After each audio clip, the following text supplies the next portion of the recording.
All right. So live, welcome. This is Natasha, Edwina, and Kirti. Is it Say your last name. Pronounce it for me. I never say your last name. Oh, Srivastava. Srivastava. I did it. Okay, awesome. Right. So live, I did welcome. It. This is Natasha. Oh, shoot, we got to turn off Kirti. The echo. Is it Srivastava? Pronounce it for me. I never say your last. Boom. Okay. All right. So sometimes the settings are a little bit weird. Anyway, here we are. Goddess Vibrations. We're here every Monday, 7 p.m. Yes. Standard. We are going to talk about sex magic. The newsletter that I just sent out to remind everybody that we're going live said sacred sexuality on steroids, intro to sex magic. So I thought, what the heck? Like you and I, Kirti and Shafar and some of the folks that have been on here, been talking for a while now that we're at the 1 year anniversary of this weird lockdown world, that sexuality and that bliss connection can actually be just the thing that heightens your vibration, that keeps you immune from whatever it is that threatens you, whatever is coming your way. And so partially that was one of my motivations for this show. Is I thought, you know what, my Kundalini energy is what kept me immune from this divorce trauma and everything that I was going through in 2014, 15, 16, 17. It was a long divorce. All of those times, and the financial devastation and all the stuff that comes along with divorce, and then the reinventing and the rising, the phoenix from the ashes. And I feel like that's happening collectively right now for a lot of people. Some people are faring pretty well, but a lot of people are going through that right now. And so let's talk about this energy a little bit deeper in the framework of a ritual, because we were talking about rituals last time. So, what is this thing called sex magic? You see it all over Instagram, but Right. I'm so curious to hear what do you see on Instagram? I would love to just hear about that. Yeah, I think, Instagram is like the world of memes, and some people know what they're talking about and other people don't know what they're talking about. And I think 90% of Instagram is just people ripping off other people's stuff and reposting it. I actually saw this meme the other day that was clearly written for it was probably like Gemini. It was like the astrological stuff, like loves this, love this, love this, gets along best with Aries, Sagittarius. And it was supposed to be like for Taurus. And I'm like, but like there was like 500 comments being like, that's totally me. And then there's like 3 people that were like, totally me, except for am not compatible with those signs kind of thing.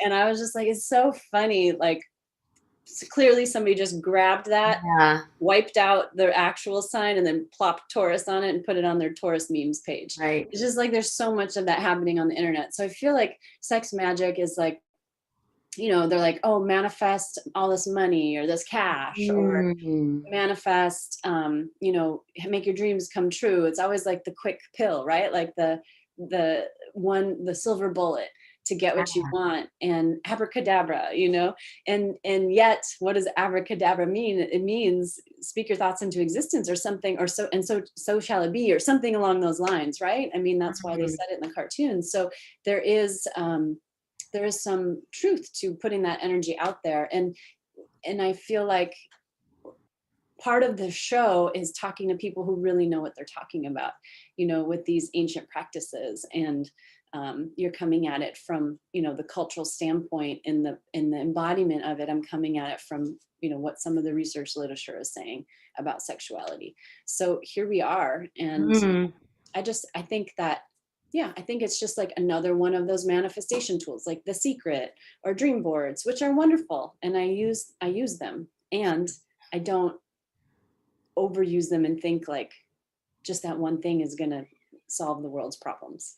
Wow, yeah, that's a good point. It's like you have like multiple access points to abundance, right? It's really like where you're willing to see that when you are moving forward from an aligned place of your authentic voice, and like kind of what we were talking about right before we went on, you're not fuckable with, as well as like,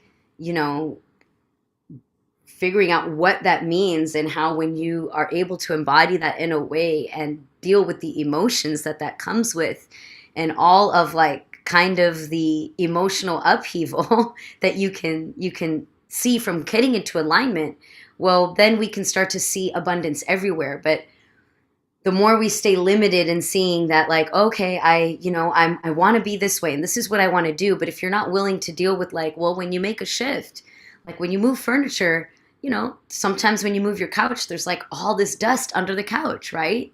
Before you can like even when you move your room around. We So literally did that yesterday, by the way. I was yeah, making examples.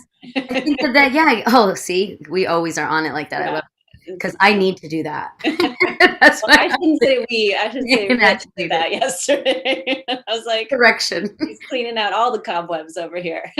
Well, and I think that that's a beautiful symbol right there. Yeah. I've been really playing around with this idea of the houses. Like Mm. everybody talks about houses, and like then in astrology you hear that there's houses, and I've been realizing like my own, like the more I do work in personal selves integration Mm. and just movement medicine and having just real life experiences, in these classes or sessions, I'm just really starting to see that the more that we are able to tap into all of our parts of our being, it's almost like cleaning our house. No, for sure. And our organs are also a part of that part. And where the organs lie and what we feel, I can see now why so many ancient traditions and ancient Hindu scriptures, tantric scriptures, Egyptian, as well as Aztec and Mayan have placed people within the body or within the body of an animal. You'll see gods and goddesses are in the organs, and even in some Taoist work too, with the pressure points or with the microcosmic orbic.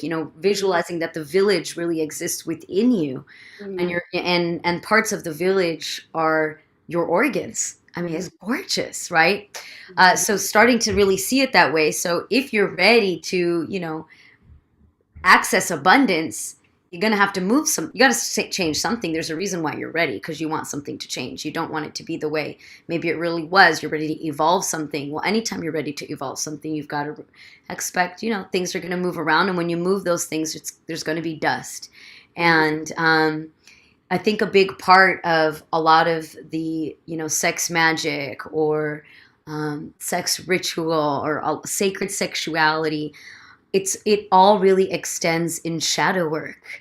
We don't want to say that, but it does extend from this place of being willing to move the couch and see the dust and have a partner. Like if we're talking about, genital sex magic and sex abundance, that the partner is willing to help you while you dust and clean and, clean up the cobwebs, like you said it, and is going to pass you the broom or the places, for my example, where I can't reach because you're tall.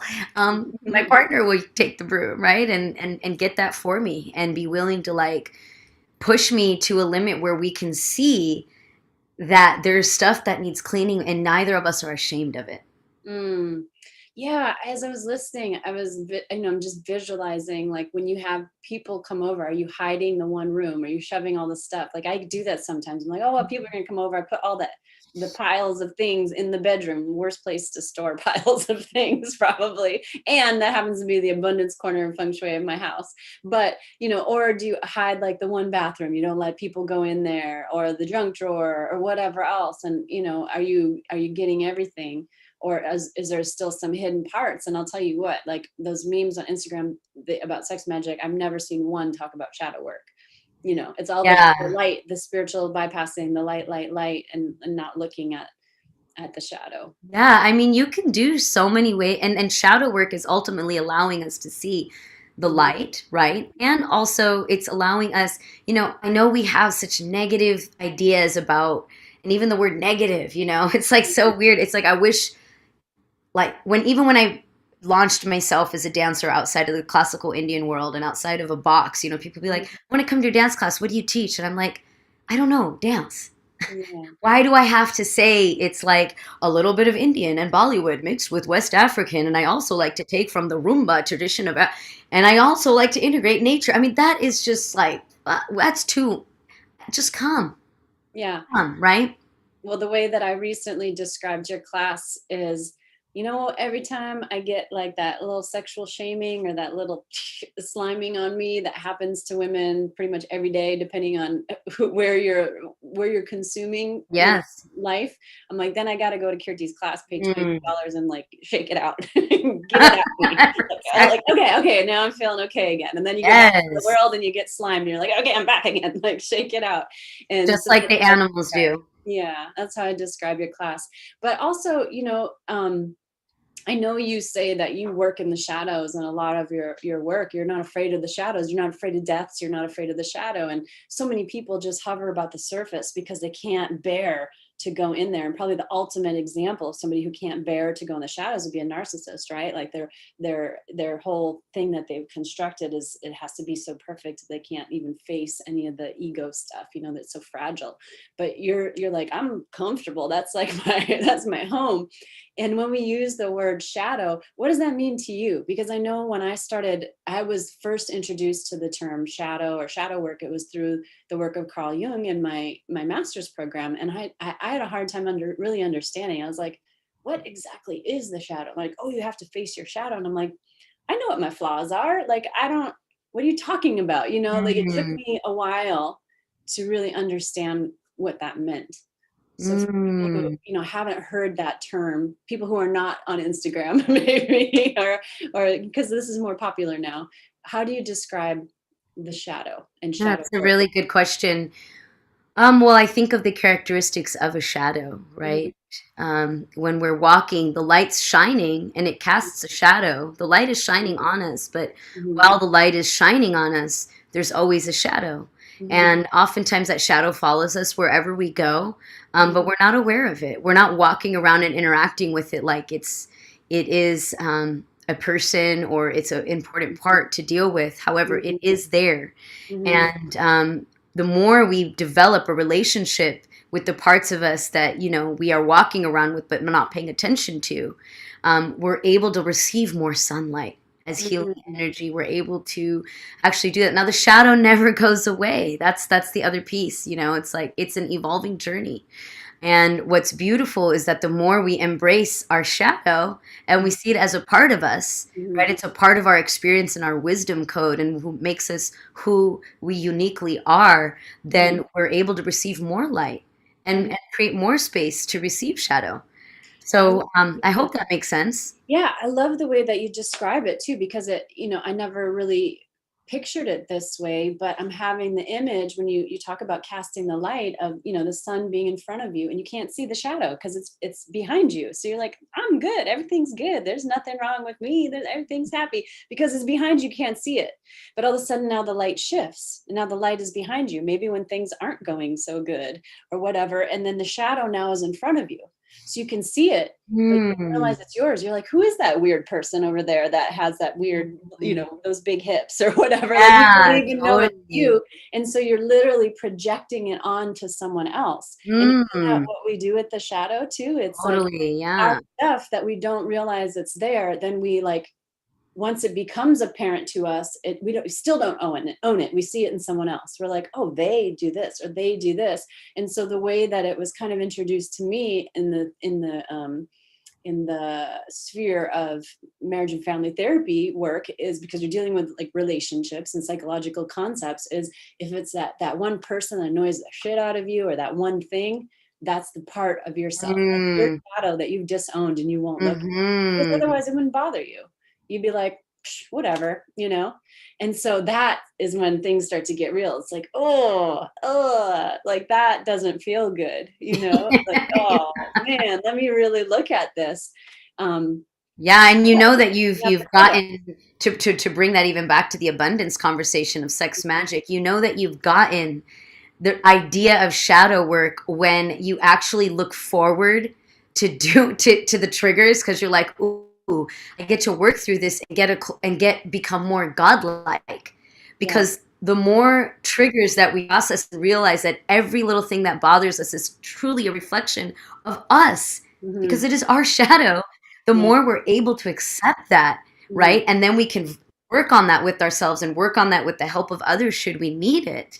We actually become more godlike because our new lows, I mean, our old highs become our new lows, and you're just like evolving and evolving one more step. And this is what gives you this multiple abundance access, where now you're accessing abundance with your family. Now you're accessing abundance with your lovers. Now you're accessing abundance in the workforce. You're accessing abundance in your, passions and Mhm. personal creations. And I think this is one reason why we see so many of our Hindu gods and goddesses with multiple hands and multiple Mhm. arms, that these are all arms that are equipped with tools to deal with different types of shadow.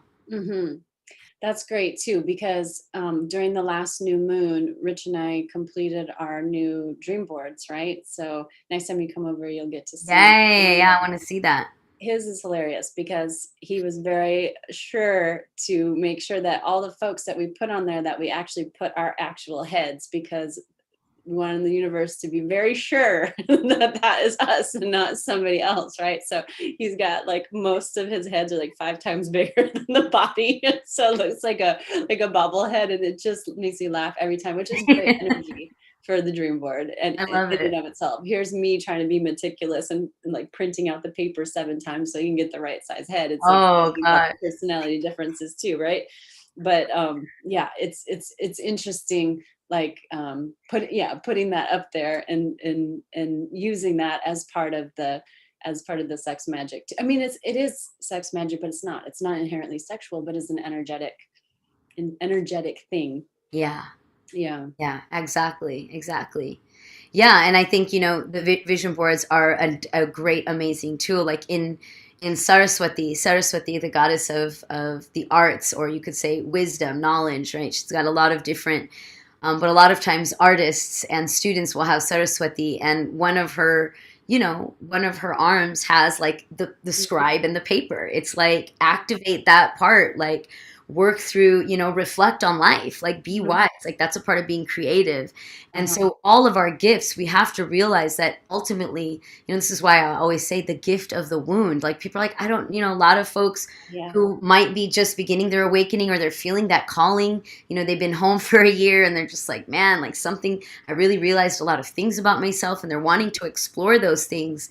It's like, listen to that, because what that really is that's the part of you that's desiring to break free, Yeah. and desiring for you to untame and break the chains of this part of you that's kind of been in hiding. But the fact that we were able to stay at home, and that certain things had to happen, like some people see that as a horrible thing, but Mhm. in shadow work, what we would work on is like, okay, why does that seem so horrible, and actually what was that here to teach us about ourselves and our personal calling in life? Because when we're able to work through the things that hurt us the most, Mhm. we're actually able to see the thing that is going to lead us to the highest purpose of this lifetime. That's why we chose the life that that we are living, so that we could deal with the shadow and deal with the things that we think are so bad. But then we realize, like, oh wow, everything I've been through is a part of like my mission and purpose in life, and why I'm doing what I'm doing. It's so true. I think back to those times, the worst traumas of my life, and it's hard to even have regrets about those things because they were exactly the fertile soil, that manure that led to, my biggest passion in putting me on that right direction. But when you're still just swimming in the shit and you're like aware that you're stuck, right? That's when it feels yucky. And I think that's a lot of where people are right now. Like I've heard some really sad things lately. I heard the story of a 911 operator who was ready to just quit her job because she said the suicides have been through the roof. She can't even take it anymore. Like she can't keep going into work. And she's had Oh, 2 adolescents, like just an adolescent this week actually shot himself while he was talking to her in the head, and oh it's just like God. crazy that there's, I mean, even my daughter's school that she's going to, she starts high school in the fall. There's already been 2 suicides just from that small high school. And just, I'm seeing people be reckless, like just driving around today. In fact, that was part of, you asked me if the day was good crazy or bad crazy. It was both. It was like things didn't go to plan, and yet there were some beautiful gifts because of that. And one of them was we took 3 trips to the train station Wow. because the train just never came because there was apparently somebody with a knife on the tracks down in San Diego. So they wouldn't let the train come because it couldn't, they're trying to de-escalate the situation. And people, I feel like, are just being really reckless, and just like, they don't, they're like, or people were noticing even walking on the wrong way in the street close to traffic. It's almost like they don't care anymore. They're like, try me, like, if this is the day that you accidentally run me over, I don't care. It's just almost like, if you're not, there's some people that are actively suicidal, there are people that are passively suicidal, but really what it is you're being smushed and pressurized, and you're in the shit, right? But you don't know yet that you're about to sprout through and you're being fertilized. You're just looking around you and you feel stuck, right? And so how do we use some of these practices to remember who we are, to cultivate that power, and even to like go up above the ground, and for the plant to burst up, you need a power surge, right? You need to like roar some might. But can you do that with your vibration? Can you do that with some of these sex magic rituals? And of course, people are going to think this is like witchcraft and things like that, but it's just, it's a ceremony, just like we were talking about last time. And does it work? I mean, we'll find out. I think it's really funny that, well, not funny, I shouldn't say that. I don't want to make people think that I'm judging those of you who think, witchcraft is like even that witchcraft, when we say witchcraft, that it even has to land like something's wrong with it. It's like, when we say baptism, do we ever think that that's but it's like we're dipping somebody's head down beneath if you describe it, you could totally describe it in a different way that sounds very ritualistic, right? When witchcrafty. So that's an important thing, right? Like we have to, and so I would say that I think that it's funny that we do that when we still have the ritual of a bride walking in a white dress to symbolize what? Yeah. That's not seen as like a ritual. That's based in total falsity. I'm curious how many women are truly walking, that are wearing those white dresses, that are truly walking in that, what it symbolizes, from what I know. So, it's interesting. I was just thinking about and reading about an article today that was talking about the Roaring '20s and how it was post-pandemic and post-war. And how it was this, like, the people who survived, and of course that pandemic hit a much younger population. It also was way more detrimental. Like, let's just keep it real. We had way less people on the planet. So this article was talking about how, like, pretty much everyone knew a lot of people that died. However, there was an emotional thing that happened among people for those who survived. And especially if those who survived were probably, and this is my opinion, those of us who were living in the gates and in the demise of fear and lack mindset during this whole lockdown, that, just not going outside in because one, it's like you're scared you're going to get arrested, you'll get in trouble, you'll get sick, like all of the fear. Not going out, and not being able to see, like, okay, what do I need to do to feel safe and comfortable in this environment right now? What would best serve me? It's not about right or wrong, but what actually feels right for me. But if you're in that, and the only reason I can relate is because that's how I felt in my Indian culture as an adolescent. I felt like it was a fucking pandemic. You know what I'm saying? I felt like there's all these rules of what I had to do and how I had to be in order to, like, not get sick with being too American or breaking the rules too much. And I don't think my parents realized that. They were just doing what they thought best and what they knew how to do from their upbringing, But the reason why I could relate to this article is I was like, wow, trip out. And then when I went to college, I was like, oh, I'm so ready to break out, bust out, get free, and be wild. Because I felt like I have been forced to be tamed so much that I had to unwind. And for a while there, and then guess what I did? I was free. And then I dated men that just brought that shit right back in of the oppression, pandemic, lockdown. Give me something to push against. Yes. And it was like, well, that's what Kirti knows, because that's how Kirti has grown and evolved up to this point. Now, again, we're talking shadow. Mm-hmm. right? So do you see how the shadow is actually revealing and exposing? Because once I was able to get clear with the fact that, like, oh shit, I'm trapped. Mm-hmm. And I am the one who has to break free. I can't rely on somebody else to fucking unlock this cage and break me out. I gotta break out. Like, I gotta find a way to do that. And when I went, guess what? The key, the lock, the gate, it was all there, open, ready to go. I just had to like go over there and check. And guess what? Once I broke it open, there's the ups and downs. I was completely free. And guess what? I also became a binge drinker for a while because I was so tightly wound up that it Mm-hmm. was the only way could feel acceptable and wild. Mm. Right. And then I used sexuality because I didn't know, like, okay, what does it mean for people to really like you when you're wild and free? Well, if I'm programmed and I'm a TV kid, a latchkey kid, Mm-hmm. right? I've been programmed by, oh, well, when boys do this and when girls do this, this is what it means. And then I tried to replay that over and over and over. So right now, what you're talking about, people not driving like crazy, suicide, Mm-hmm. this is everybody's way of dealing with getting free Mm-hmm.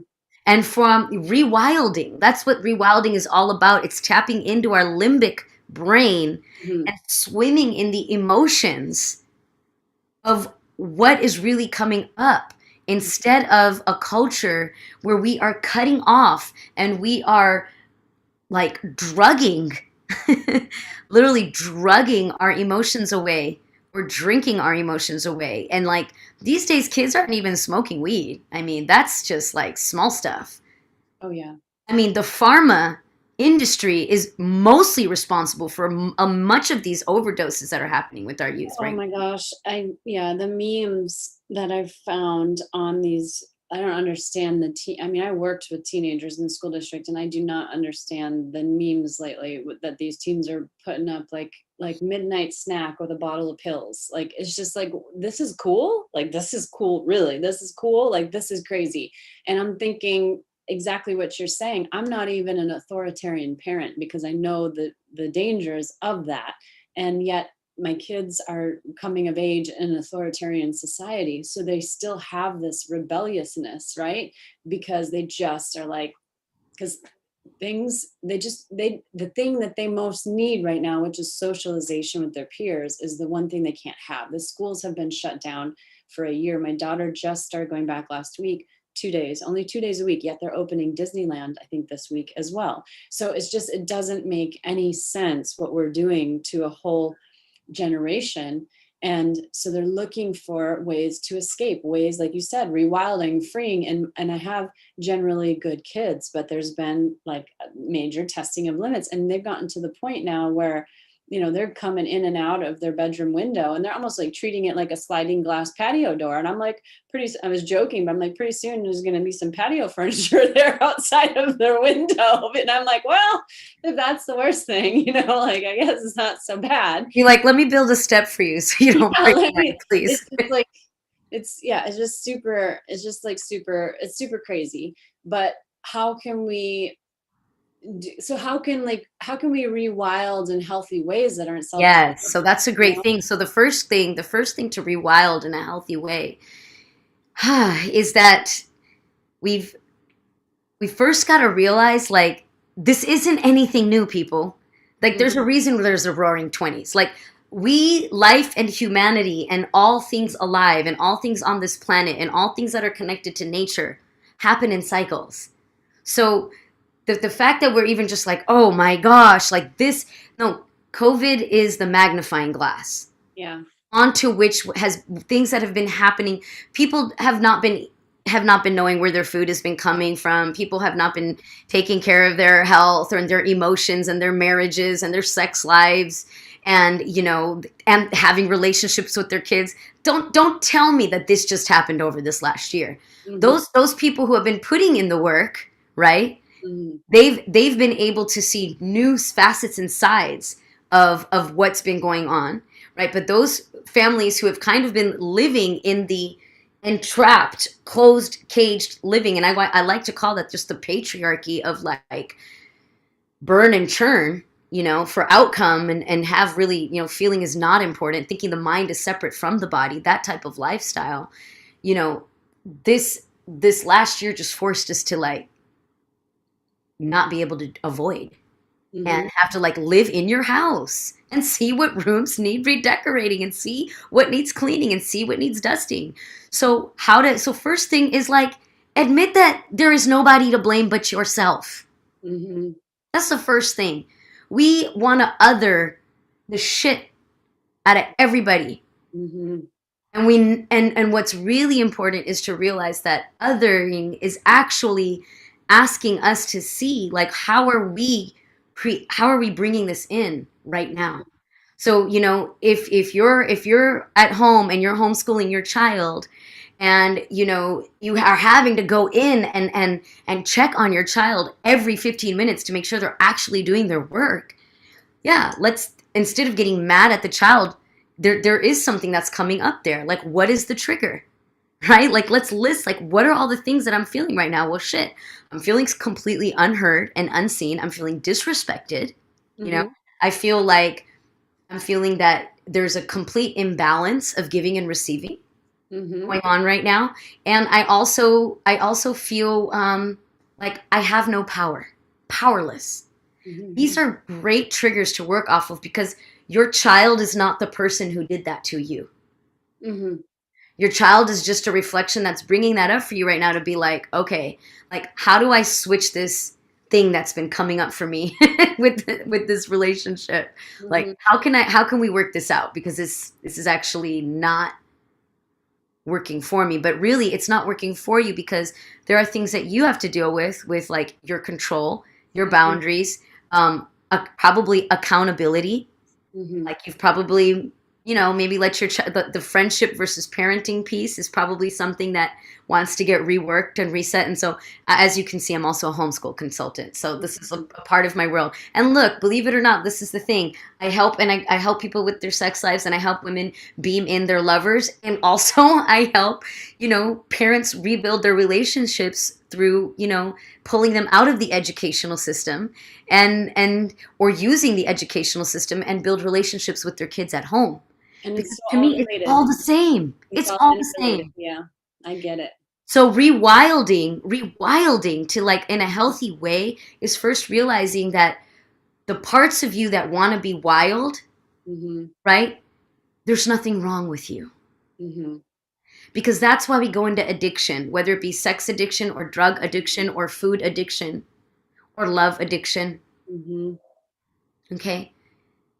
We first have to understand that like it's a natural desire and part of us. It's the reptilian brain. It's the first through third chakra.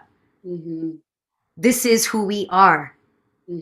So those desires are natural, to be wild, to be free, to let loose, to shake your head, to, like you said, shake it off and go to class. I mean, that's what animals do, don't they? They're constantly shaking their bodies and recharging their little tiny bodies of energy. Those puppies and dogs. Well, okay, not little, because we know some dogs are bigger than me.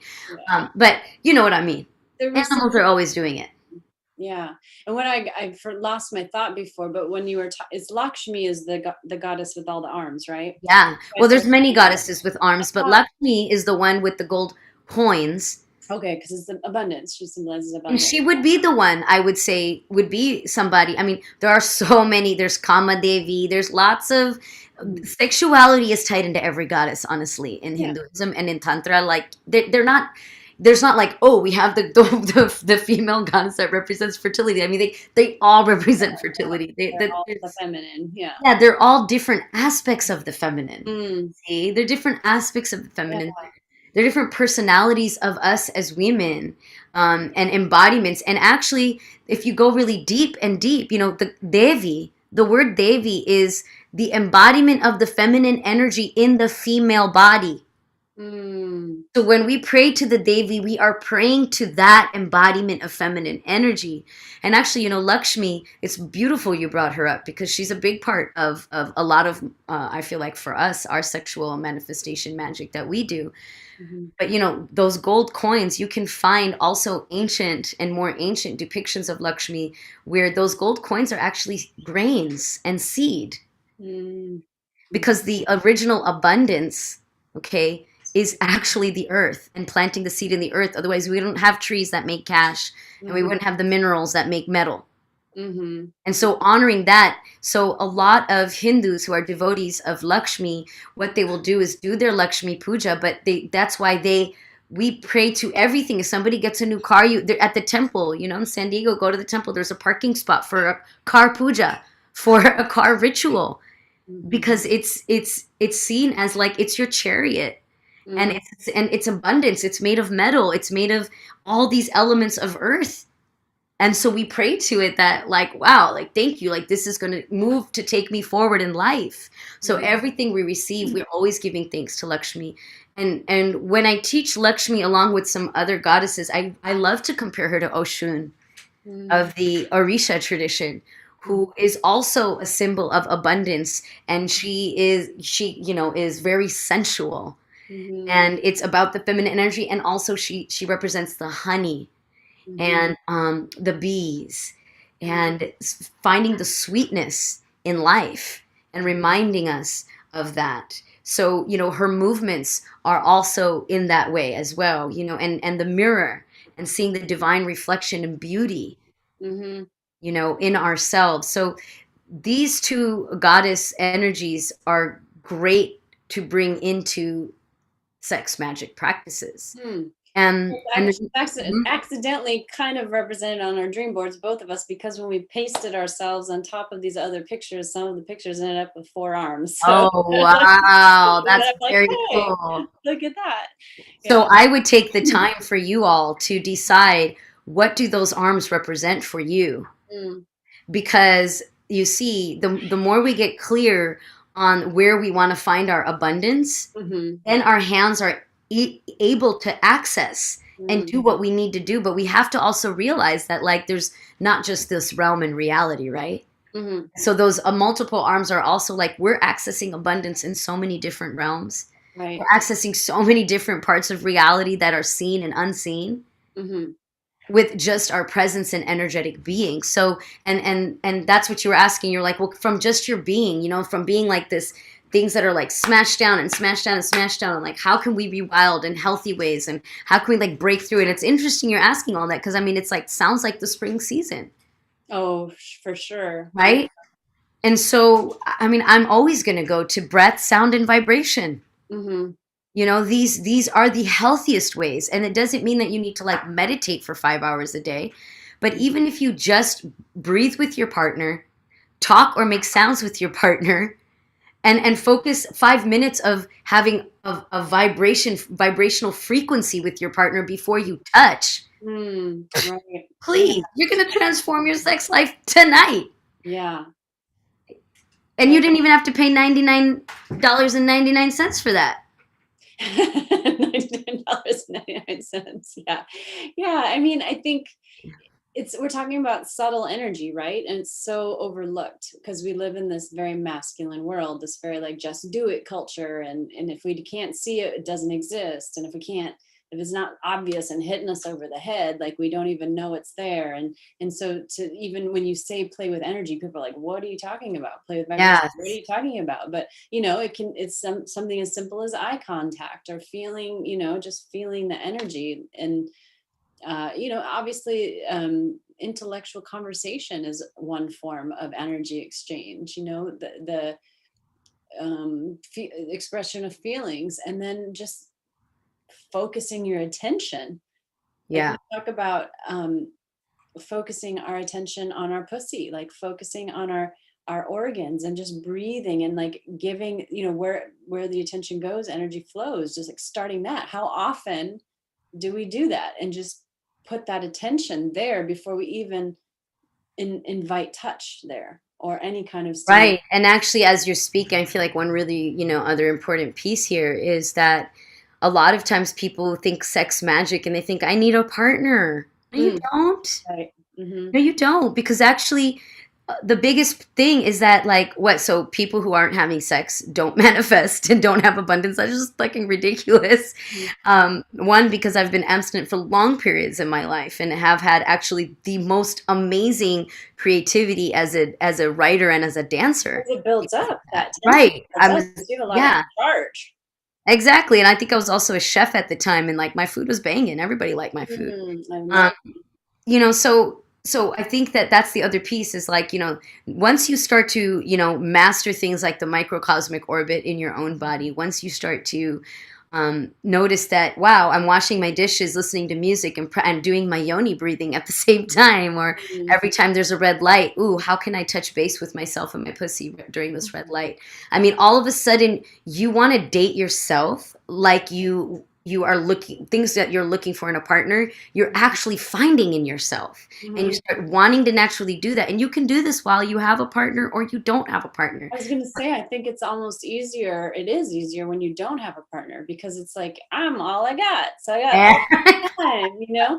And then, I mean, even if you have kids, like you have kids and then you don't have all this time, but you still have more time than with a partner, and then the partner arrives and it's like everything's great, but you also, it's like for me, again, that my North Node is Libra. So I'm Right. Aries. So it's like that balance between independence and partnership. I'm always like, "Argh." And Yeah. it is really important for me to hold on to myself, and yet I love doing things in partnership. So it's like, how do you balance that? And once I start to feel like I'm losing myself, that's usually the kiss of death for my relationship. And so I know Mhm. to keep my relationship healthy, I have to hang on to myself, have my some form of independence, have my own things going and passion going. But it's also, like you said, making love to yourself energetically, like still being in touch with your body. That's so important, and it gets harder to do because now a lot of your energy is going towards your partner. Mhm. And Right. Now, I don't know if I was talking with you, and if it was on one of our episodes, but I think we were talking about perspective versus fact, and we gave the example of the tribe that says African tribe that says that 1 plus 1 actually equals 3. Was that with you? I don't think so. It's not. Okay, well, this is a really beautiful idea for the sex magic piece. Okay. And especially, like you can take this metaphor and it could be something for you or it could be something for you and your partner. But Mhm. there's and I want to say that it might be Senegalese, but I'm not sure. It was shared in one of my courses, and I just thought that was so amazing. We were talking about perspective and versus fact, Mhm. and they were sharing that yes, actually, in this tribe, that like they believe that's how they say 1 plus 1 equals 3. 1 plus 1 doesn't equal 2. 1 plus 1 equals 3. And it's like one whole being and another whole being, one whole complete item and another whole complete item. When they come together, they create a third complete item. So the Mm. idea though is that when two people meet, they are whole and complete completely. So Mhm. that actually when they do come together, they're creating a third completely new entity. It's not like half and half where you complete me. No. Mhm. No. And it's the same idea of when we say I'm half black, I'm half Indian. No, I'm double. Mhm. I am two complete cultures. My Mhm. parents are complete human beings who created me, and now I am a completely third unique individual. And Right. so, in sex magic, first and foremost within ourselves, we have to realize we are a complete individual of our divine feminine and our masculine energy within ourselves. And we have to do the work to unify those forces to become the most amazing love affair you've ever experienced. Mhm. Then, when you get into bed with somebody who's also doing that work within them, you are creating a third completely new entity, energy, magnifying, abundant force that at that point, yes, when you are, and as we teach and as we go, and you're able to actually ride each other's wave, and it's not, all of a sudden, 5 minutes of sex becomes 15 minutes of sex becomes 30 minutes of sex with a small break, which then becomes 30 more minutes because you guys are able to actually jointly, continuously build this third force Mhm. until you know that it's ready to be released. And orgasm, just like Mhm. that's how orgasm works, completely releasing all tension, Mhm. all of that taming Mm. is completely getting released. And because it's for first and foremost because you feel safe in your own body. Yeah, okay, so there's the parallel there too. When I was thinking about what you were saying with relationships and triggers, Yeah. I know that I am experiencing a lot of them right now, but I also realize it's because I feel so safe in this relationship and so secure, and it's so, it's so beautiful. And so there's no fear. There's no like hiding. There's no, it's just like, it's all out there. And it's like, whoa, boom, boom, boom, boom, boom, boom, popping off. And it's just like, okay, well, let's deal with this one. Let's deal with this one. And it's just, it's a, And those are little mini orgasms right there. Just being able yeah, to feel safe and to express and like, oh, this is what I feel. And then it's feeling like someone can hold that for you and reflect back. And it's like, whoa, all of a sudden your defensiveness and your protectiveness and your shields and your armor, it's like they're becoming beautiful dance props. They're yeah, fun and playful. They're yeah, not these things that you need to make sure that you're like, you got to suit up every time you go out into the world because that world hates women and the world is fucked up. It's more just like I can be playful and I can actually transmute anything that comes my way because I know I am unfuckwithable. I am divine. I am God. and that is part of, I think, what you're saying about sounding it out too. I know for me, it's especially knowing, whatever you want to call astrology or human design or past life readings, every whatever thing you consult, it's all about throat chakra for me. I'm in the Yeah. throat, which is the throat. So for me, if something comes my way, I know I need to get it out real fast. And so it is, it's like I'm a screen. It's not going to lodge here. You do not have permission to stay. You can come visit for a while and then you're going to move out. So if I'm in a situation where I physically can't do that because it's inappropriate or it can't be heard, that's when I'm like, oh, Right. la, la, la, la, la. Because once you learn that skill, it's just like, oh, it has to come out. Like you just get really good at moving it through, right? And so that's a lot of what your class is too, because it is sound and movement and just the tribal beats and everything. Yeah. You really get into that altered state and that kind of like, the trance state, Well, and it's, for me, it's a healthy way, like, hey, I'm not,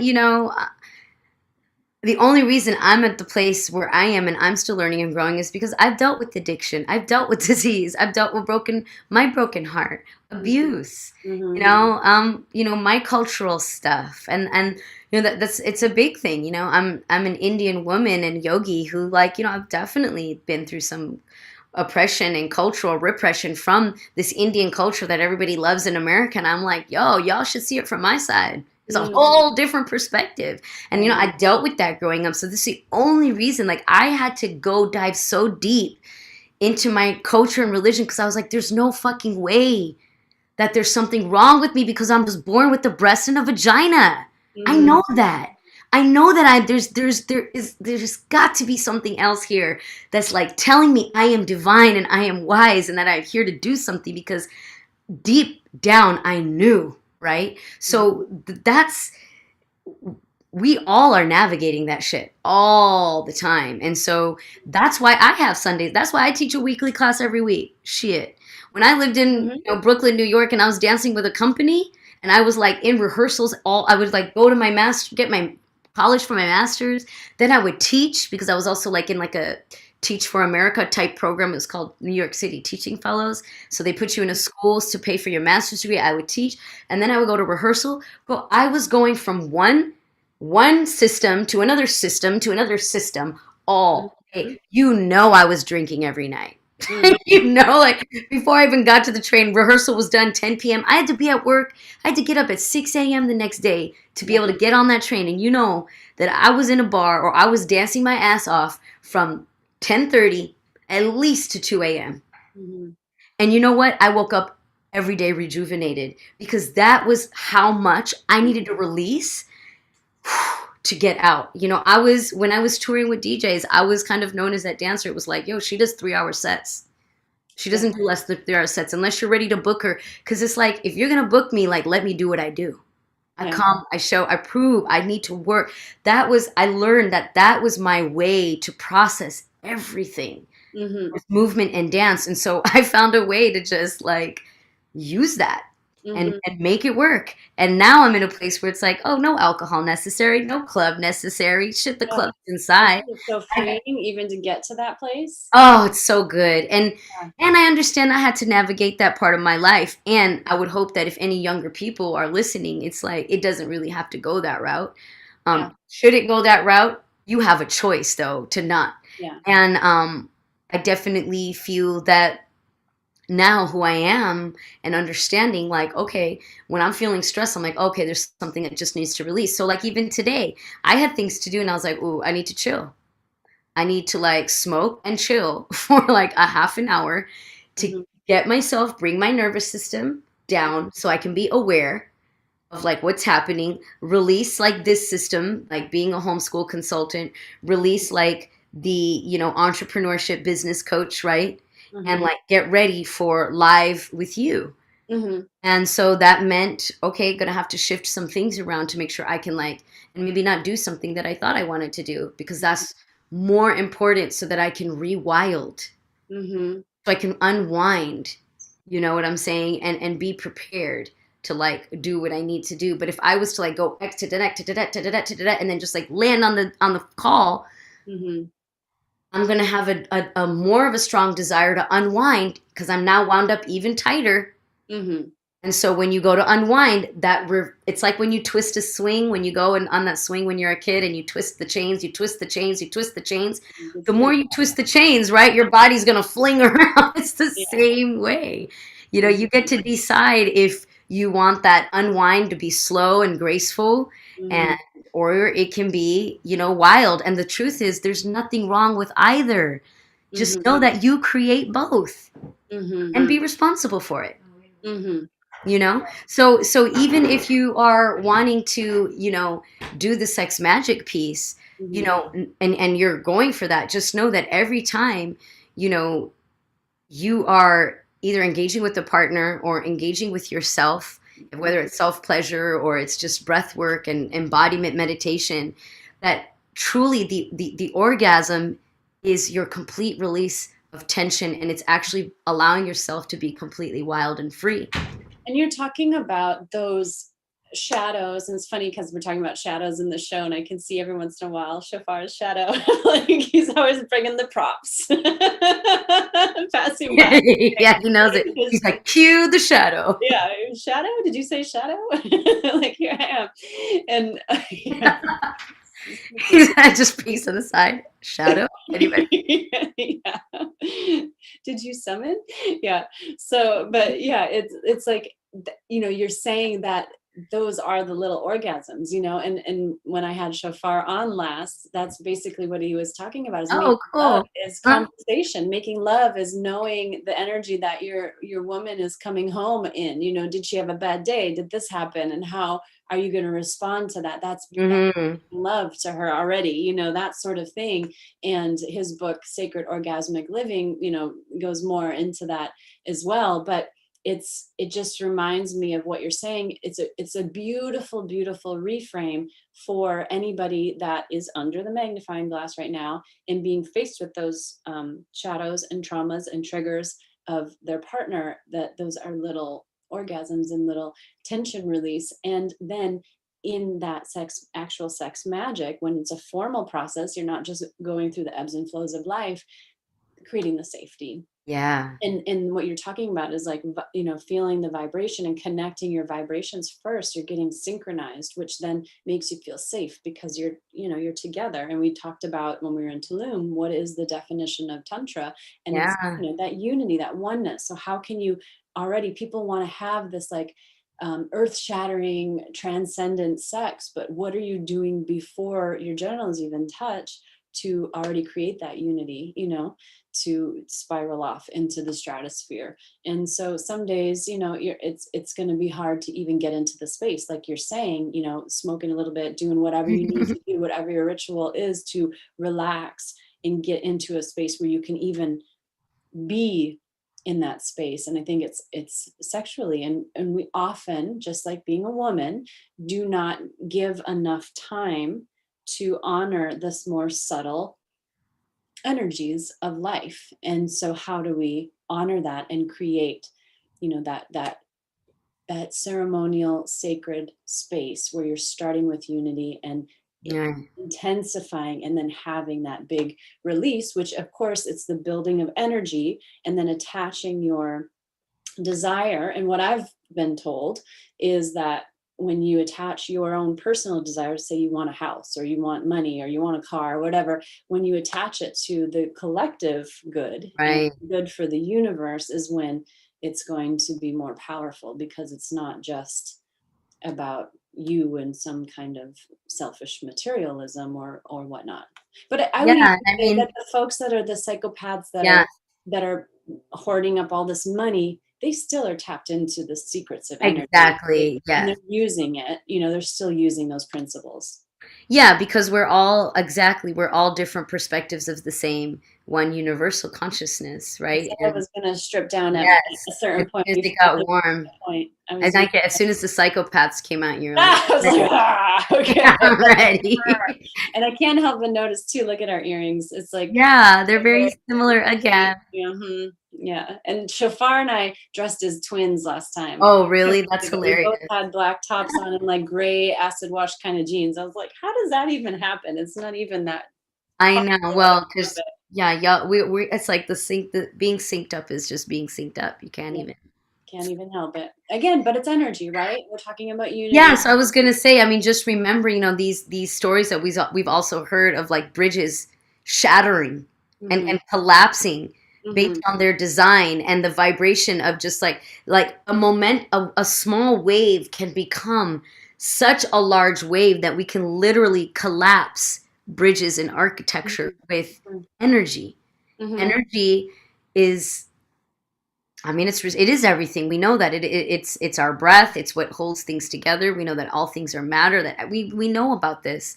I was just telling somebody today who was asking like, how could they remember that everything is all connected? And I said, well, or they said, man, you should write. Have you thought about writing a book or something? I said, it's really tough for me because once I think about everything, I'm like, my book would literally just have 5 lines. Like, I feel like it always comes down to this really simple concept. So it's like, yeah, I'm coming up with cool stories to do those 5 lines. And it's like, it comes down to these 5 lines. And maybe these lines would be a great way for us to even just like tune in and I could say these lines and maybe let's receive those lines.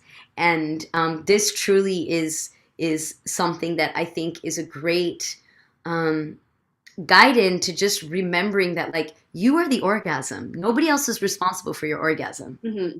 Nobody's responsible for else is responsible for your abundance. You are the abundance, but Hmm. you've got to be willing to recognize it. Hmm. But you can't expect anybody else to be turned on by you if you are not turned on by yourself. That's so the astrological theme right now too. That's what the astrologers are saying is Oh, like you are it. Like you are, paradise is here. It's you. You can't. Nobody's coming to rescue you. Like there's nothing. Whoever they isn't coming. Like it's you. What are you gonna do? You know. right, And right. so it feels. It's like this is. It just keeps. Seems like it's from all different sides. This concept is getting hammered into us, and some of us are going to accept it and learn and Yes. thrive, and some of us are going to just keep not addressing the shadows and projecting and being like, either wanting to be rescued or blaming somebody else and Totally. going to make it. So I'm going to offer you these 5 lines. Okay.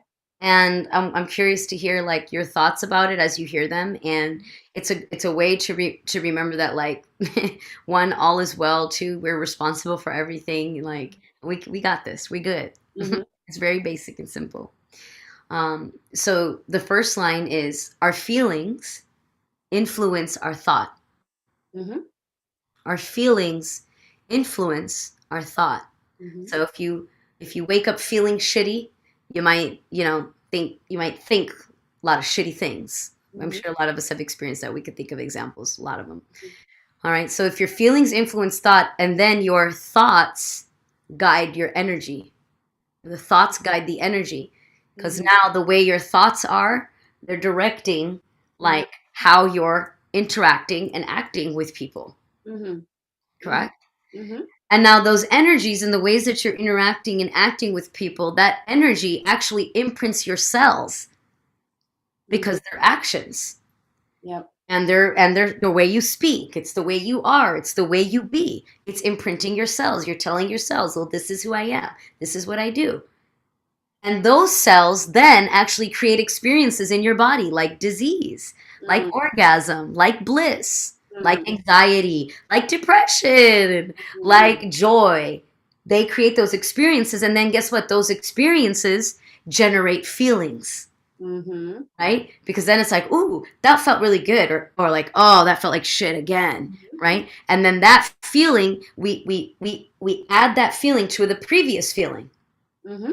So it develops that. And guess what? Those feelings now influence thoughts. Mm-hmm. And then those thoughts now guide your energy. Then that energy imprints your cells. Then Mm-hmm. your cells create experiences, and then experiences generate feelings, and then again those feelings, and it's just the ocean Mm-hmm. just going. So realizing that it's like those feelings that you have are exactly what's creating the experiences that you're living. Mm-hmm. Period. Yeah. So if you're having a daily orgasm, whichever one that is, what is your life then? It's Exactly. a collection of bliss, relaxation, tension release, transcendence. Exactly. And if you want sex magic to work, you don't just rely on the genital sex. Mm-hmm. That's one part of the code, right? That's the master bedroom of the home. Mm-hmm. Nobody goes to buy a house and goes into the master bedroom and says, "Oh wow, I like the bedroom. I'll take it." No. People Mm-hmm. go and they measure it. Mm-hmm. They visualize their furniture in it. They think, what color would I do the wall? Can so and so be here? Will so and so feel comfortable here? Does this meet my needs? Do I see myself living here for a long time? What would be the payback if I decided to sell? I mean, it is such a decision, but Mm-hmm. we don't think about that when we think of the rooms of our own house Mm-hmm. at all. Like, do you want to stay in every single room of your being? Mm-hmm. Would you purchase your home right now? Right? So, Yes, I will refinance. yeah, exactly. So I really think that, this sex magic piece, the sex magic is relatable to this because sex magic is purchasing the home. Like, it's a yes, Mm-hmm. and all the rooms benefit. Mm-hmm. That's why it feels like, oh, this is abundance manifestation. Or we Mm-hmm. get money and we think like, oh, it's coming in, but we don't see like all the new people you've also met and how Mm-hmm. you've transforming the relationships around you. But that's Mm-hmm. also just because we live in a very rote patriarchal way of thinking where we think money is abundance. Money is one small manifestation of abundance. Mother Earth will grow anything you put into her soil. That's abundance. Yeah. Fucking work with the house. Well, that's what we're going back to with Uranus and Taurus too, because Taurus is the Earth. It's Mother Earth. It's environmentalism. Earth Day is always at the beginning of Taurus season. Mm-hmm. It's Exactly. it's the next 6 years, and it's reworking the way that we perceive abundance. And I always think about this, especially when there's money stress. Is like, gosh, but I have everything else.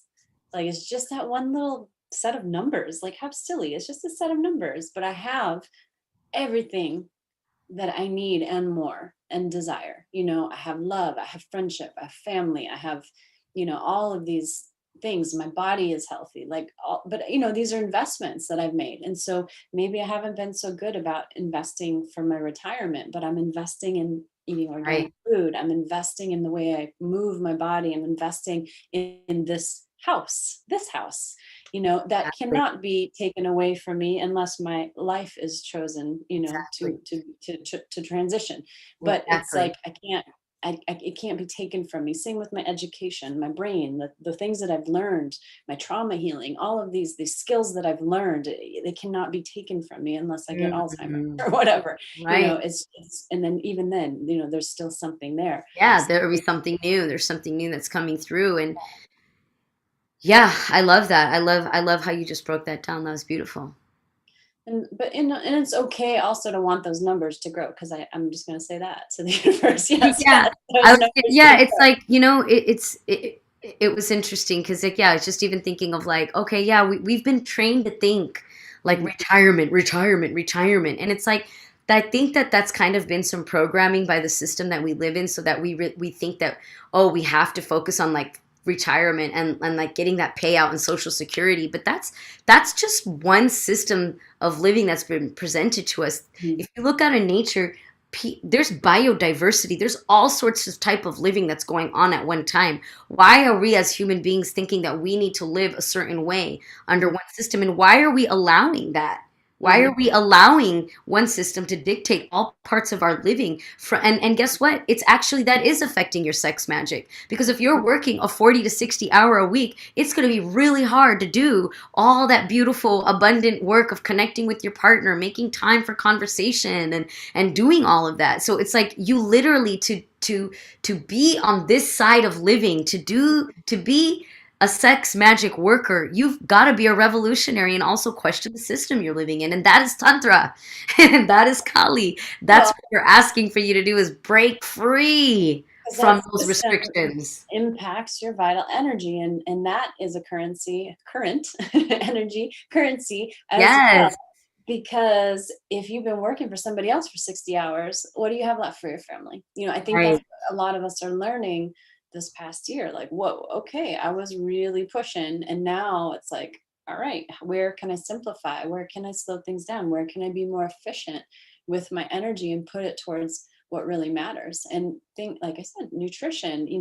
I think that so many times we're fed a culture that tells us consume, consume, consume, whether it's plastic junk or fast food or sugar or alcohol or drugs or Mhm. whatever it is. It's like consume, consume, consume. But who does that benefit? It benefits these corporate giants. There is a reason. I'll be careful with what I say, because not that we get too many people like here watching this show yet anyway, but I'll be careful what I say. But you and I know there's some nutritional and immune system science that is not widely shared. Yeah. And that is because it goes in direct conflict with big corporations who are throwing money to the government and keeping the the cogs in the wheels turning.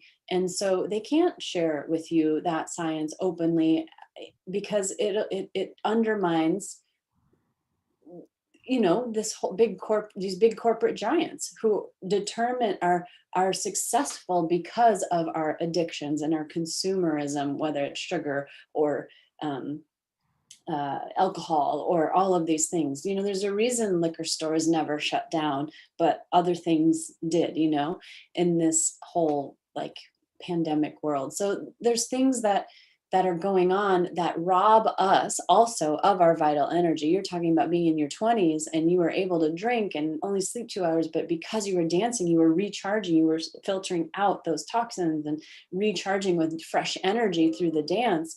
And people don't know to do that. So instead of doing things like dance and taking care of their body and watching their energy and getting rest and being around people who are easy breezy and aligned rather than constantly challenging them and having to set boundaries. and, Mhm. and instead, they're following the cultural prescription, which is eat lots of sugar, eat lots of junk food, buy everything until you have no money left in your savings, like drink, do drugs, like all of this stuff. Your energy is so zapped and depleted. Of course there's no libido, of course there's no potential. We're built with these bliss machines, but if we don't know how to take care of it to actually keep that bliss and that energy running, then what are we left? We're left with this package of what fun is supposed to be, and it's not so fun at all. It doesn't feel fun to be in that body that now is overweight, toxic liver, all of these things. Mhm. And we're like, well, I don't know what happened to my sex drive, I better pop a Viagra. Just going back into that same cycle. Yeah. Yeah, and I mean, anytime we are like popping a pill so that we can like go harder longer, or so that we can, or if we're rubbing ourselves with lubrication to like Mm. speed up the ability to have sex, like that's all, again, I know with all the guest speakers that you've had, anytime you're rushing the sexual process, you're definitely playing out the wounds of both masculine energies in both partners. And you're actually, to have sex in that way, you're actually charging that because it's still, a connection of, it is still a beautiful connection regardless of what connection, right? And it's kind of like, look, you can eat a piece of chocolate, or you could eat a piece of chocolate that like you savor in your mouth, it melts, and Mhm. you can really feel, and at the end of the day, that chocolate, it's actually wonderfully good for you and it will keep you living longer and healthier. Which piece of chocolate would you want? Just the chocolate that you just eat it, or the one that you get to savor?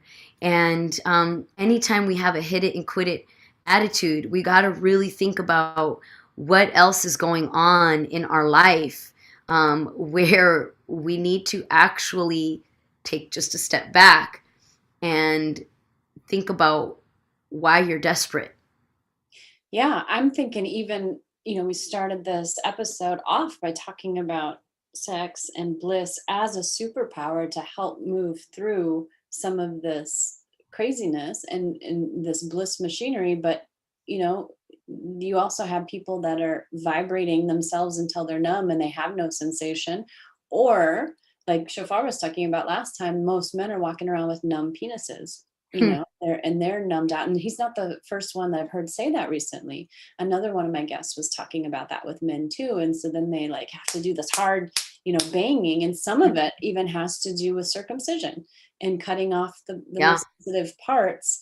And we think that female circumcision is so horrific, but half of the men in the US, or more than half of the men in the US, are circumcised as well. And I don't right. know if you heard of, I just pulled up her name. A friend sent this to me yesterday. Nawal El Sadawi. Mm. Heard of her? She died yesterday. I think she Oh, was 91 or 92, but she was a early feminist in Egypt. And what made me think of her is when you were talking about your Indian cultural roots. And so she was fighting against that in Egypt, the sexism, and she became, a doctor. She was educated. Her dad wanted her to get educated.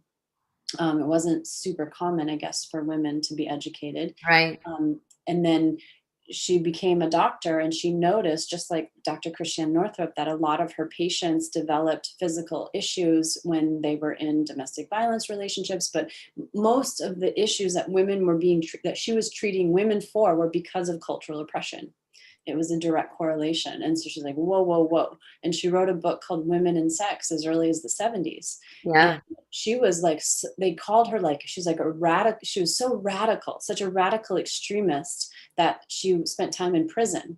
And she's talking about nothing more than we're talking about right now in the show. Like, to think that if we lived in Egypt at that time, we would have spent time in jail for talking about this stuff, like being so radical that women are actually entitled to pleasure, and women should not have their clitorises cut off, and she had hers cut off, so she's Mm. talking about this genital mutilation.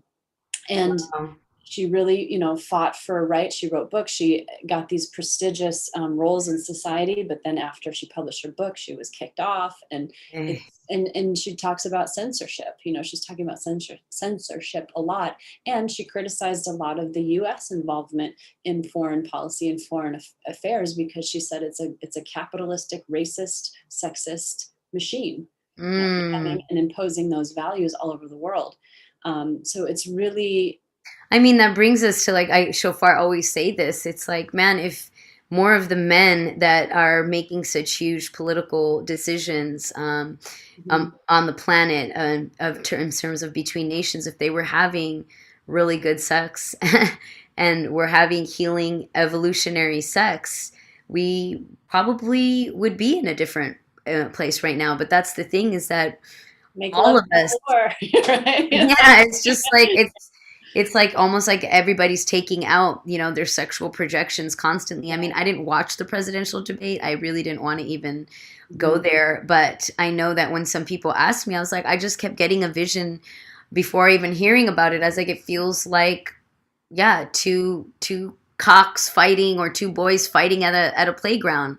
That's It just was, what I've it was, always seen, and yeah, it's it just was two little boys who don't get each other. And I've always felt like that in presidential debates. That it's just like, this is about, it's all performance, and it's like, wow, like we're electing leaders based on how well they perform in front of camera, Mhm. and that's fine. That's a facet of our collective consciousness. But what's beautiful is that while that's happening, we can also do the internal work to balance that out, so we don't have to feel imprisoned and enslaved by a system we don't necessarily agree with. And, Mhm. and the abundance and the magic starts to come because you start to create a new way of being and a new possibility of being in Mhm. the system in peace. Mhm. Mhm. Absolutely. So, what would you say? Well, I know that you had 5 lines. So, if you want to, Yes. for those other lines, we can go there. And then I want to ask your opinion on maybe like the step by step of if somebody wanted to practice sex magic at home or with Okay. a partner, if we have time. Well, those 5 lines were those 5 lines. Feelings influence thought. Thoughts guide energy. Okay. Energy imprints cells. Okay. Cells create experiences. Experience generate feelings. And then that just repeats Okay. over and Ah, over it's just a cycle. again. Hmm. Yeah, and it's just a way to remember that like we our energy affects everything from our cells to our bones and all of it.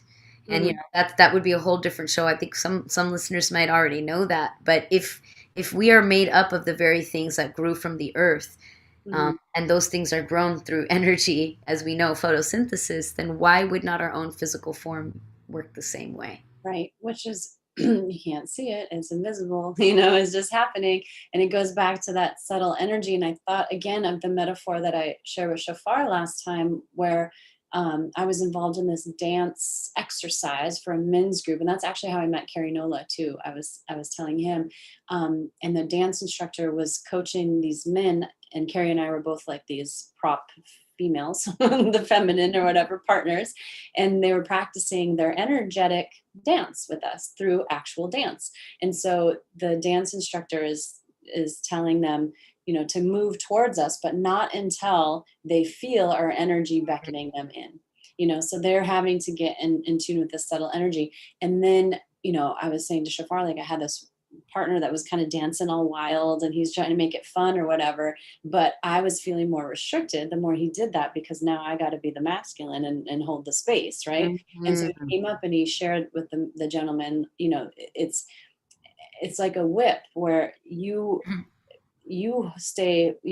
have the subtlest movements here, which makes the tail end of the whip go wider, because we Yeah. really, and so she can spin out and be wild, rewild, let's say, since that's been a theme, when you hold the safety and set the space. So again, this metaphor keeps coming up, but I also realize that is the metaphor for energy in general, because the smallest, subtlest, I know this from my energy medicine course last summer too, the smallest, subtlest little electrical energetic pulse is what creates the biggest effect. Oh, It's like wow. the hand of the whip. And so when we think about these sex magic practices where we're literally just breathing or sending, an energetic pulse, it's like, oh, I'm not doing anything. I should be, like Right, banging or whatever. right, That's not going to do much. right.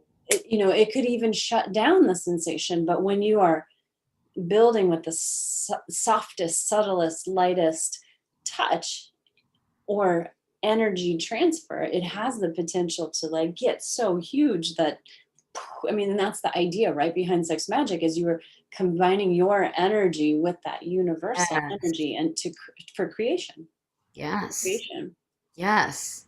Yeah, so I think some steps that I feel like I've seen work for a lot of people and I think has worked for myself Hmm. and the relationships that I've had and I think that the more we master this within ourselves, what's also beautiful is that there's never really bad sex. I mean, that's about you. I've Mm. never really had bad sex before. I think I've had sex that maybe feels not as maybe. I mean, it's just never felt bad to me. I've always had a really good time, and Like unless I bad didn't sex is ask like for it. dishonest sex when you're pretending that it's better than it Yeah, it's like, and also it's like consensual. Let's say I've never had is. bad consensual sex. Let me rewrite Okay. that. Yeah, I've Yeah. never had bad consensual sex when I'm really about it. And I think that it's also because maybe as a dancer, we've shared some of like my young orgasm experiences with not having sensation in my legs. I really Mm. learned how to make sure that I had my orgasm.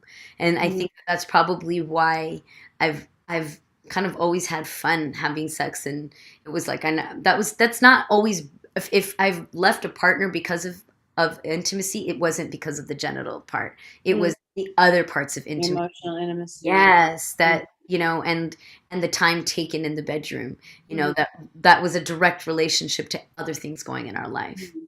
So I'd say the first step is you know, voice, like what you're talking about, this throat chakra. Mm. Like the feminine and masculine energies in yourself are able to align and speak your truth Mm. and be heard. So Mm. that's the first step of sex magic, is that to feel that you are safe in your body to express your truths and cast spells, because you want to be able to, you know, respell and recreate reality Mhm. first before you get into bed with someone. And like, if you're not sure true about your authentic spelling, like, you're gonna be calling in all sorts. You don't really know what you're calling in, or you're just like And shooting empty bullets. what your needs and desires are. There's so many times where, I feel like the feminine complains or feels unfulfilled by the masculine, but did she actually take the time to figure out what it is that she truly desires, or was she just hoping that he would come along and she'd be like, "Oh, that's great," Yeah. and doesn't know. So I feel like it makes sense. It's like the universe too. If you don't Yeah. know what your desire is, how can he give it to you? Totally. And actually it goes both ways. Then we also have to work with our counterparts to make sure that they feel safe and that they're able to speak their minds, and we also are making sure that they feel safe in expressing their desires. And it doesn't have to just be sexual desires. It can be like, I really enjoy waking up to a clean kitchen. Like, Yeah. that So turns me what on for the day. so that might be what works if you're doing partner sex magic, is expressing and clarifying. Yeah, and Well, for even me, that's what it is. It's yes, I love that. And thank you for reminding me. That's partner. Mhm. Now, when I work with women on their own who are calling in their partners or trying to manifest a love interest, we actually work on channeling and honoring the masculine and feminine energies within ourselves by practicing voice within safe relationships and friendships, Mhm. and finding somebody else. And we actually have a whole protocol, that we have a communication protocol that makes sure that we're honoring the masculine and feminine energies in Mm. everything we do. And no matter what we bring up, however hard it might be, at the end of it, all Mhm. parties are benefiting.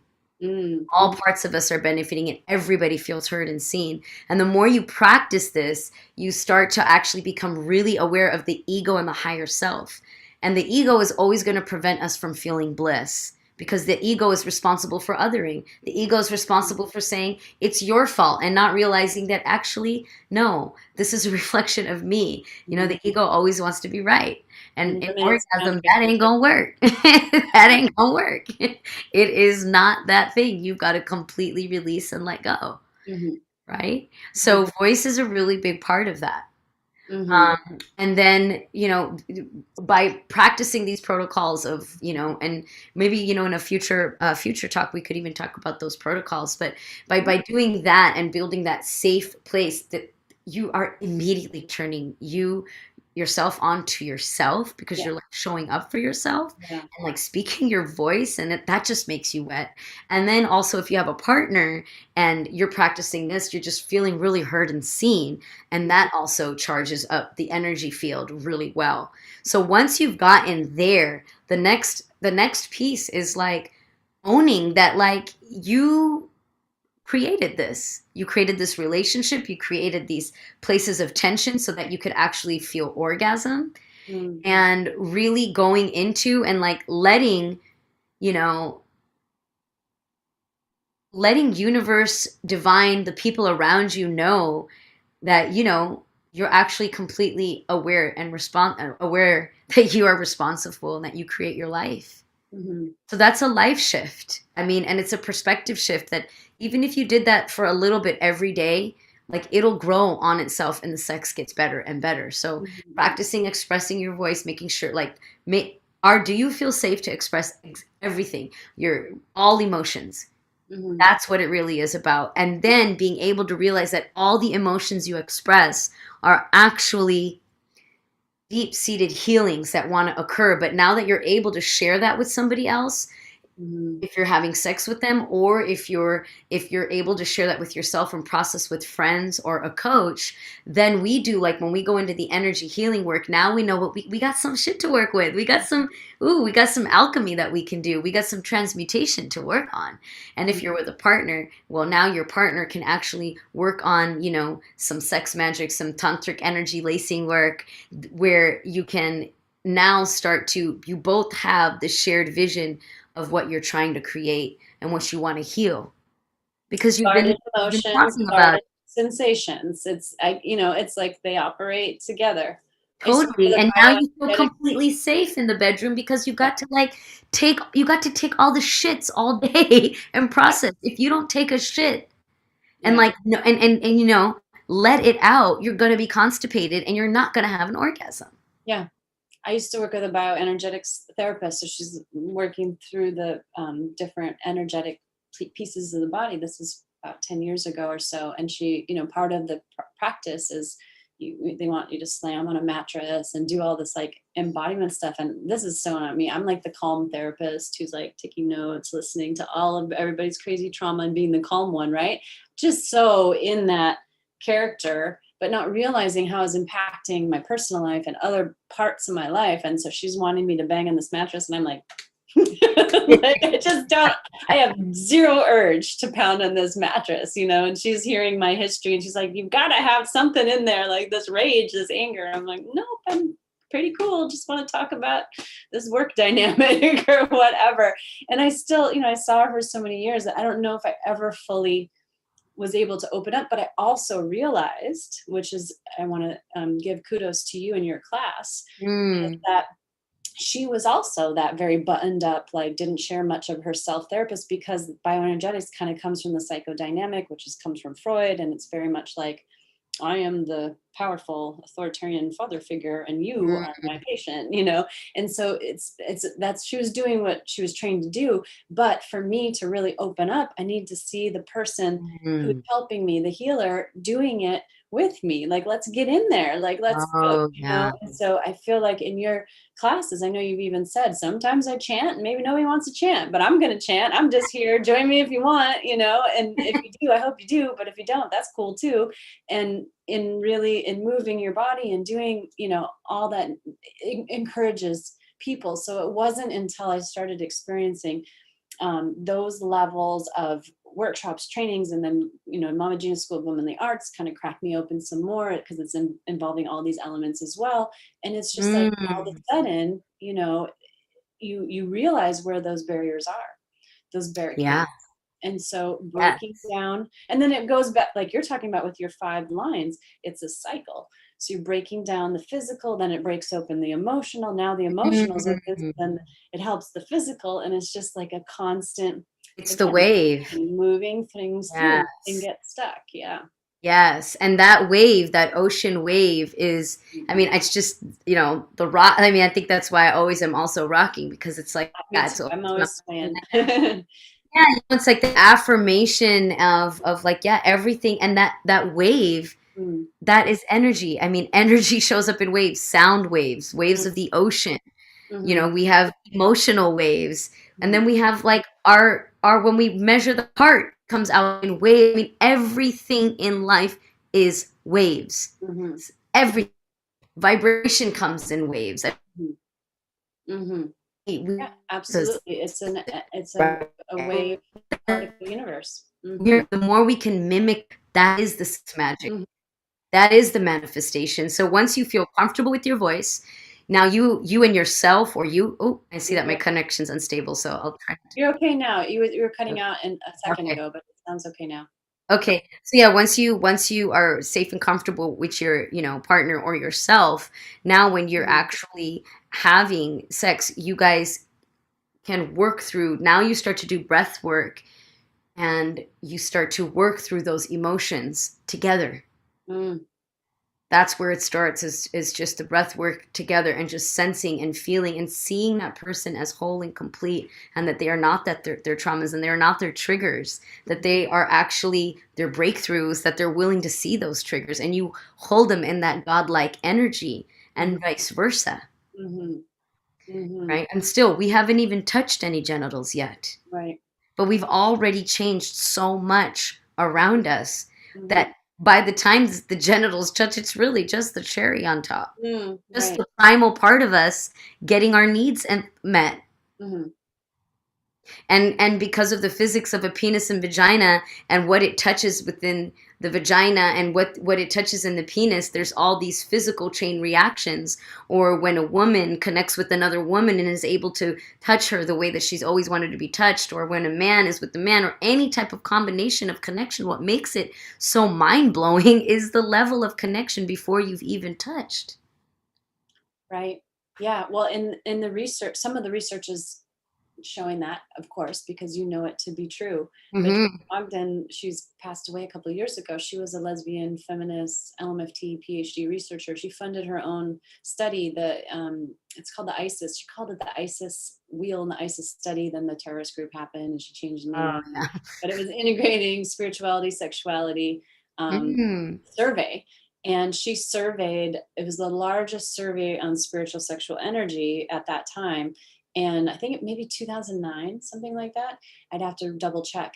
And she actually interviewed a lot of folks that had non-traditional, non-heteronormative sexual practices, like sex workers and LGBT. And she interviewed a lot of couples that had been together 25 plus years. So long, long, Mm. long term relationships of all sexual orientations.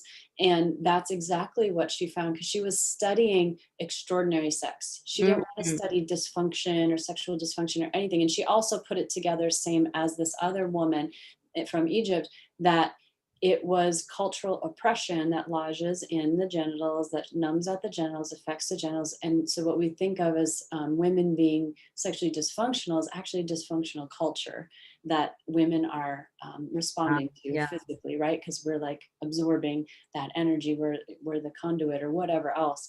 And so she did the survey, and she realized that the most extraordinary sex was from some of these folks that have been together 25 plus years. But what does our culture say? Youth, beauty, hot passion, like trade somebody in once the sex gets dull or boring, or it's only good the first year, or like all of these things.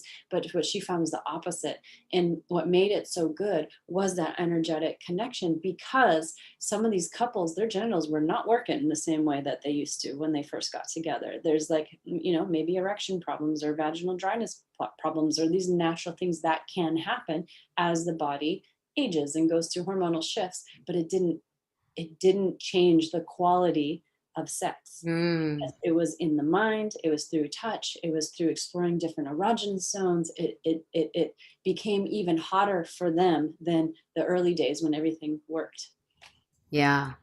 Makes so much sense. We are magical. Mm-hmm. That's the fact that we are here. So sex magic is really just owning your own magic, and owning that the person you're with is magical as well. Yeah. And if you make love with that intention, and if you, like you said, if ultimately your unconditional love for that person comes from the unconditional love you have for the collective, and Mm, what your union does, I mean, you don't even need to speak that, you just need to feel it. mm. There's no dialogue, there's no sentence frame that you should use, or right when you're about to come, you just Oh call my it God, let out, me grab like, my script. Yeah. totally. Or it's like when you're about to come, say that. It's just like, nah, man, I really do see that it's just, it's about you, and it's about where you're at. Um, so many, and I think that this might be a good place to close. Mhm. Is that folks also will ask me, like, what's the mantra I should say for that? Or Mm, what should I, how do I create an altar for like sex magic, or to call? mhm, And it's just like, you are the altar. mhm, You are the temple. mhm, Remember that, like, if you want to make your bed, the earth, the place where the gods will lay, and you want to put flower, go for it. If you want your body to be the place, put flowers mhm, there. It's everything. You create the ritual the more you get to know who you are. And if you're with a mhm, partner, the more you know your partner, you guys create that third member that is the ritual. That is mhm, the more you get to know, create your own rituals. Like you and Rachel, you get these amazing new moon rituals that you're doing, and full moon rituals that you're doing, and you guys are co-creating that. mhm. That's creating the third energetic energy. That is, for me, I think that that's the ultimate sex magic right there. We're trying to create a toenail ritual right now, because he plays a lot of basketball and he lost a toenail. We're like, well, There's a DNA offering, I guess. Totally, exactly. Not yeah, and you Yeah, know. and then it's just the toenail has its own personality too now because like it went through the washer and dryer because it's like in his pocket. Like we're just collecting these objects. Like it's just people probably if they knew, if they heard, if there were a fly on the wall in here, they'd be like, "What is going on in this house?" So people I love it. peek in this show. But then, cool things happen. Like we went out to breakfast this morning and we actually found a carnelian on the sidewalk. How does that even Oh, happen? He found it. wow.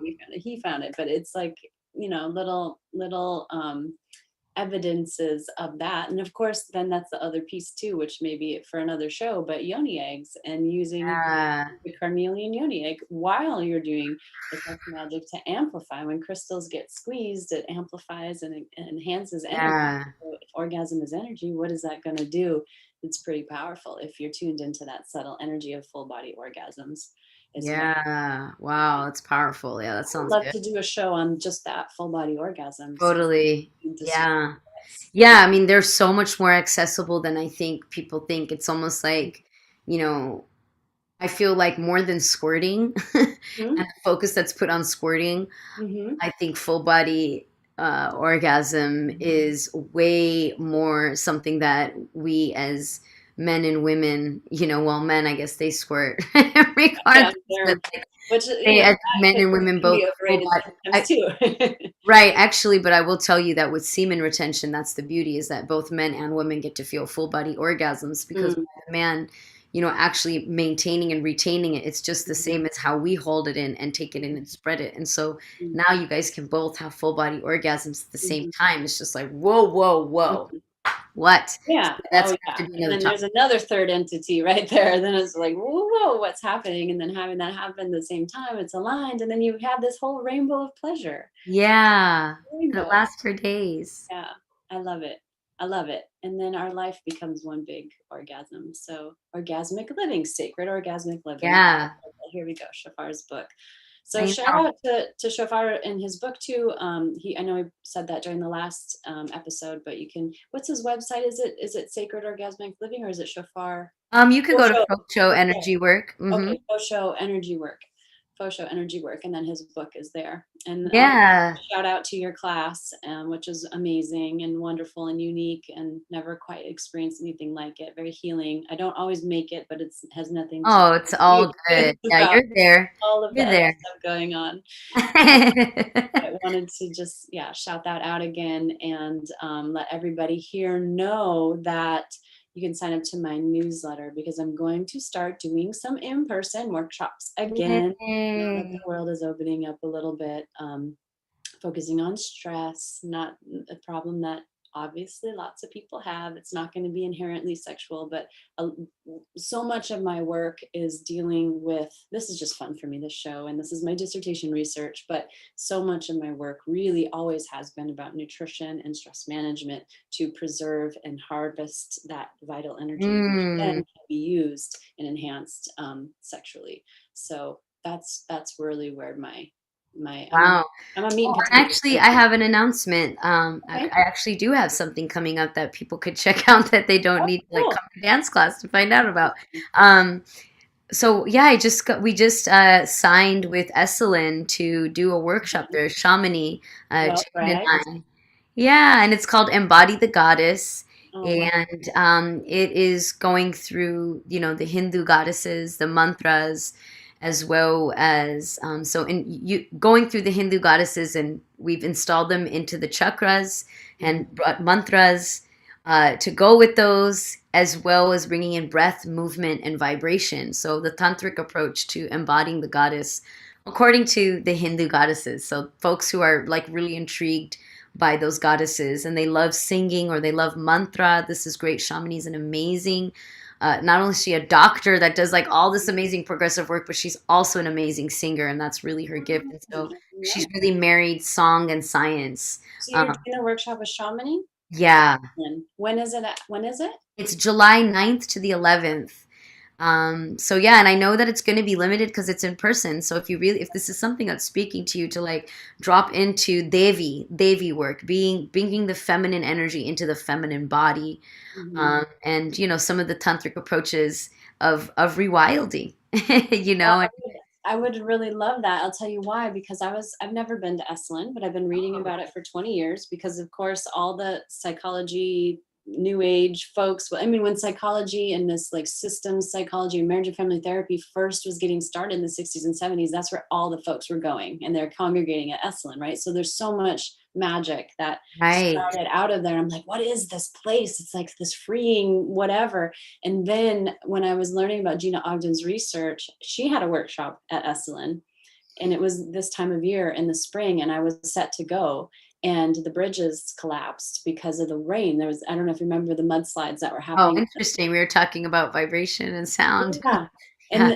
And so the Central Coast, it just like you could not get in or out of Wow. Esalen. So they were kind of like isolated, and I didn't get to go to her workshop there, which I was really sad. And I had emailed her and I'd been in communication with her because I really love her research and her work. And then she passed away the next year. And so I still Oh, haven't been there. wow. So it's interesting that I brought her up in this episode. And now you're saying that you're doing Yeah. this workshop. Wow. So Yeah. I'm hoping that What's I can happening? attend. Yeah. Yeah, we're planning to like maybe posse up a crew from San Diego Mm. and go up there if that's alive for folks. But yeah, if anybody hears this and the way that I speak and how I do things and ignites you, yeah, check it out. We can meet live and in person, and it's a 3 day, so you would get to stay at Esalen for 3 days and enjoy their other things about Esalen as well as attending Embody the Goddess. And we're gonna get out in nature and just do lots of really beautiful things. So And also just I've never met Shamini in person, heard so many wonderful things from you about her, yeah, but also she was in my course shell in my energy medicine class, some of her research papers as well as her interview with Deepak Chopra. So I was like, hey, like it's just kind of cool to have that, like, hey, first person account and then know of her through you. And then of course being on the board of directors with your brother as well so many years ago. It's interesting, yeah, it's lots of connections. energy works, but yeah, that's amazing. Congratulations on that. And that you're gonna, yeah, that's gonna be incredible. So anybody watching that's interested, tell them your website, Kirti. It's Yeah, dillsculpture.com. Yeah, that's right. That's right. dillsculpture.com. And my website as well for the newsletter, natashaedwina.com. If you're here, you already know how to spell it. So, and hopefully you already know of it. So yeah, it's springtime. Things are blossoming. Yeah. Things are Wow, it's 8:49. We went long today. We had some Mm-hmm. It's stamina. pretty long. We had some stamina. Yeah. All right. Well, until we meet again, which will be very, very soon. Thank you for everything you bring and all of the explanation. If anybody has any comments, put them down here or email me. Let us know what's going on. Hit Kirti up on her website Yes. and have a wonderful, restful, beautiful night of sleep and or sex. Yeah. Yeah, that's right.